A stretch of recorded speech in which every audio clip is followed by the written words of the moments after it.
नमस्कार दोस्तों, जय श्री कृष्णा। दोस्तों, आज मैं आप लोगों के साथ एक छोटी सी करवा चौथ व्रत की कहानी आप लोगों के साथ पेश करने जा रहा हूं, तो दोस्तों ध्यान से सुनिएगा। एक समय की बात है, एक साहूकार के साथ पुत्र और एक पुत्री थी। पुत्री अपने भाइयों की इकलौती बहन थी, इस वजह से उसे सभी भाई बहुत प्रेम करते थे। एक बार कार्तिक मास के कृष्ण पक्ष की चतुर्थी तिथि को साहूकार की पत्नी समेत उसकी सातों बहुओं और पुत्री ने भी करवा चौथ का व्रत रखा। रात्रि के समय जब साहूकार के सभी लड़के भोजन करने बैठे तो उन्होंने अपनी बहन से भी भोजन का आग्रह किया। इस बात पर बहन ने कहा कि भैया, आज करवा चौथ का व्रत उसने भी रखा है और चंद्रमा के दर्शन के पश्चात ही कुछ खा सकती है। चांद के निकलने पर उसे अर्घ्य देकर ही वो अन्न और जल ग्रहण कर सकती है। साहूकार के बेटे अपनी बहन से बहुत प्रेम करते थे और उन्हें अपनी बहन का भूख से व्याकुल चेहरा देख बेहद दुख हुआ। अपनी बहन का ये हाल देखकर उन्हें ऐसा विचार आया कि यदि चंद्रमा जल्दी ही निकल आए तो उनकी बहन व्रत का पारण कर सकती है। इस वजह से साहूकार के बेटे नगर के बाहर गए और वहां एक पेड़ पर चढ़कर अग्नि जला दी। घर वापस आकर उन्होंने अपनी बहन से कहा, देखो बहन, चंद्रमा निकल आया है, अब तुम अर्घ्य देकर भोजन ग्रहण कर सकती हो।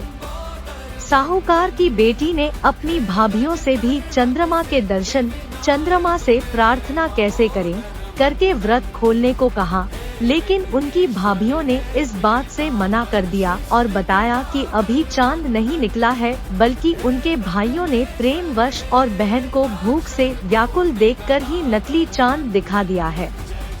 बहन ने भाभियों की बात को अनसुना कर दिया और अपने भाइयों की बात मानकर भाइयों द्वारा दिखाए गए नकली चांद को अर्घ्य देकर अन्न जल ग्रहण कर लिया। इस प्रकार बहन का करवा चौथ का व्रत भंग होने की वजह से भगवान श्री गणेश साहूकार की बेटी पर अप्रसन्न हो गए। गणेश जी की अप्रसन्नता के कारण उस लड़की का पति जल्दी ही बीमार हो गया और घर में बचा हुआ सारा धन उसकी बीमारी में व्यय हो गया। साहूकार की बेटी को जब अपने किए हुए दोषों का पता लगा तो उसे बहुत पश्चाताप हुआ। उसने गणेश जी से क्षमा प्रार्थना की और फिर से विधि पूर्वक चतुर्थी का व्रत शुरू कर दिया। उसने विधि से पूजन करके चंद्रमा को अर्घ्य देकर अपना उपवास पूरा किया और वहां उपस्थित सभी लोगों का आशीर्वाद ग्रहण किया। साहूकार की निश्चल भक्ति और श्रद्धा को देखकर भगवान गणेश जी उस पर प्रसन्न हो गए और उसके पति को जीवन दान दिया। साथ ही उसे सभी प्रकार के रोगों से मुक्त करके धन, संपत्ति और वैभव से युक्त कर दिया।